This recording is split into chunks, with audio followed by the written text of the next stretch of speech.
Assalamualaikum warahmatullahi wabarakatuh. Perkenalkan, kami dari kelompok 7. Di sini kami akan membahas materi mengenai etika bisnis dan tanggung jawab sosial. Bismillahirrahmanirrahim. Perkenalkan, nama saya Winda Wardana. Di sini saya akan menjelaskan materi mengenai hubungan perusahaan dengan pekerja. Teori organisasi modern menjelaskan bahwa faktor sumber daya manusia merupakan sumber keunikan atau keunggulan suatu organisasi, karena faktor ini bernilai tinggi, langka, dan sulit untuk ditiru. Hubungan antara perusahaan dengan karyawan ini bersifat saling memberi dan saling menguntungkan, dan kewajiban karyawan. Yang pertama yaitu hak-hak karyawan menurut Sonny Kraft tahun 1998 terdiri dari 7 poin. Yang pertama yaitu hak atas pekerjaan yang layak, yang kedua hak atas upah yang adil, yang ketiga hak untuk berserikat dan berkumpul, yang keempat hak atas perlindungan, keamanan dan kesehatan, yang kelima hak untuk diproses hukum secara sah, yang keenam hak untuk diperlakukan secara adil dan sejajar, dan yang ketujuh yaitu hak atas rahasia pribadi. Yang kedua yaitu kewajiban karyawan. Menurut Haryanti 2005, kewajiban utama seorang karyawan kepada perusahaan umumnya mencakup 3 hal. Yang pertama yaitu mentaati berbagai peraturan yang berlaku di perusahaan selama tidak melanggar hukum atau bertentangan dengan moralitas. Yang kedua, menjaga kerahasiaan perusahaan, baik selama bekerja atau setelah meninggalkan perusahaan.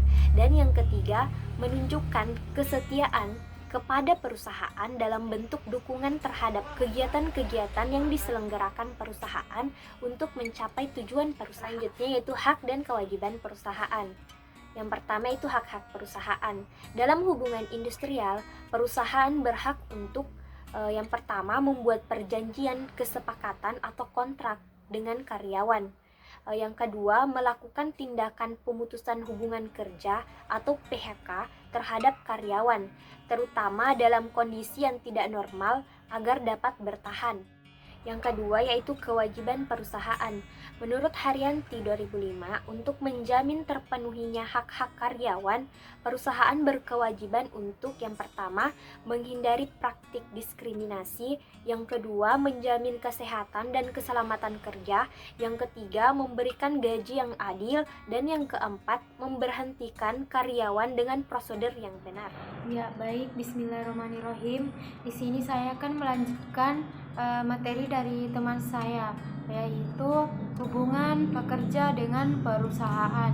Nah, hubungan pekerja dengan perusahaan ini pada dasarnya adalah hubungan antara pekerja dengan pengusaha, yang mana hubungan tersebut terdapat sebuah perjanjian kerja, yang mana pekerja di sini menerima kesanggupannya untuk bekerja dan menerima upah, sedangkan pengusaha di sini memberi pekerjaan pada karyawannya dan memberikan upah. Itulah yang disebut dengan perjanjian kerja.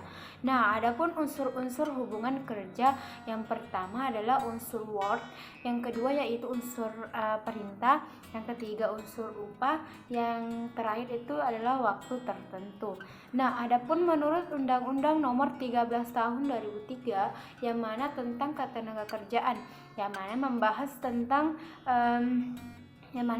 tentang perjanjian kerja. Perjanjian kerja di sini adalah perjanjian antara pekerja dengan pengusaha ataupun pemberi kerja yang memenuhi syarat-syarat kerja, hak maupun kewajiban para pihak. Nah, adapun dalam perjanjian kerja yaitu pembuatan perjanjian kerja, kewajiban pekerja, kewajiban pengusaha, dan berakhirnya hubungan pekerja. Terima kasih. Baik, selanjutnya saya akan melanjutkan materi dari teman saya. Di sini saya Riri Sisnawati akan membahas mengenai hubungan perusahaan dengan pelaku bisnis lainnya. Yang pertama ada pemasok. Seorang pengusaha harus menjalin hubungan yang baik dengan pemasok, terutama dalam menyediakan barang-barang produksi. Mereka harus melakukan negosiasi untuk menetapkan harga yang adil dan tidak berdasarkan kepentingan atau kepuasan yang lebih besar. Lalu yang kedua ada pembeli. Nah, seorang pembeli harus mendapatkan haknya untuk bisa mendapatkan barang yang sesuai dengan harga yang telah ditetapkan dan sesuai dengan kualitas. Mereka harus diberitahu ketika barang-barang tersebut memiliki sebuah cacat ataupun kekurangan. Jangan sampai dalam hal ini bertentangan dengan syariat Islam atau memanipulasi barang, dan tentunya ini sangatlah tidak dianjurkan. Lalu yang ketiga, ada orang yang berutang. Islam selalu mendorong umatnya untuk selalu bersikap bijaksana. Terutama misalnya ketika seorang muslim itu memiliki sebuah hutang dan tidak mampu untuk membayarnya karena sedang dalam keadaan yang sulit, maka hendaklah dia diberikan waktu untuk bisa melunasi hutangnya. Lalu yang keempat, ada masyarakat umum. Nah, seorang pengusaha dalam menjalankan bisnisnya harus mampu menyediakan bahan-bahan ataupun barang-barang yang dibutuhkan bagi seorang konsumen atau masyarakat umumnya. Misalnya itu adalah pemenuhan dalam kebutuhan sehari-hari seperti bahan pokok ataupun dalam pemenuhan kegiatan-kegiatan kerja seperti alat-alat pertanian, pakaian ataupun tempat tinggal. Lalu yang kelima, adanya pihak yang berkepentingan ataupun bisa dikatakan pemilik ataupun mitra. Nah, seorang muslim itu dianjurkan untuk melakukan sebuah kemitraan ataupun kerjasama dengan muslim lainnya.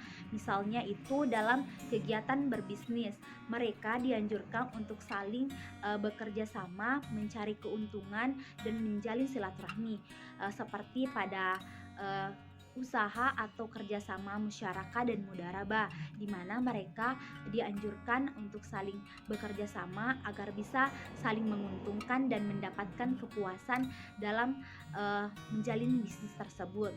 Lalu yang keenam itu ada fakir miskin. Nah, seringkali kita temukan banyak dari mereka yang tidak mampu itu meminta sedekah kepada orang yang lebih mampu atau seorang pengusaha, di mana pengusaha ini akan memberikan barang-barangnya yang sudah tidak dibutuhkan lagi kepada mereka. Nah, dalam artian ini seorang pengusaha telah mengulurkan tangannya kepada mereka yang membutuhkan, dan Islam sangat menganjurkan untuk saling tolong menolong dan membantu antara sesama. Lalu yang ketujuh, ada pesaing. Tentu dalam menjalankan sebuah usaha antara seorang pengusaha dan pengusaha lainnya itu menimbulkan atau tercipta adanya pesaing. Nah, hal ini jangan sampai ketika adanya pesaing membuat kita melakukan hal-hal yang tidak dianjurkan dalam Islam, misalnya memonopoli pasar. Nah, tentu hal ini akan merugikan pihak lain. Jadi, Islam itu menganjurkan untuk tetap bijaksana dalam hal menyikapi hal tersebut dan saling bekerja sama, karena tujuan kita itu sama-sama untuk mencari keuntungan dan mendapatkan berkah di sisi Allah Subhanahu wa taala. Lalu yang terakhir, lingkungan alam.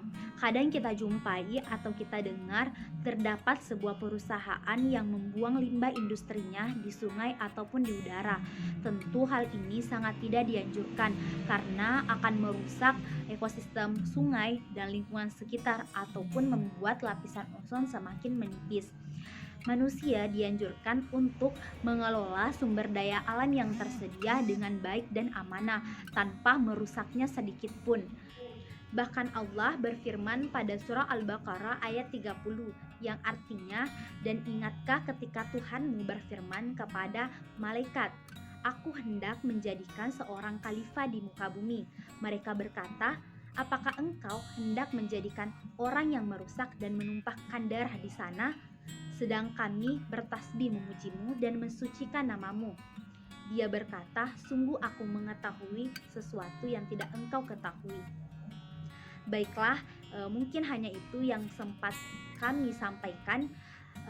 Semoga dapat bermanfaat untuk teman-teman, dan jika ada kesalahan mohon dimaafkan. Sekian, Assalamualaikum warahmatullahi wabarakatuh.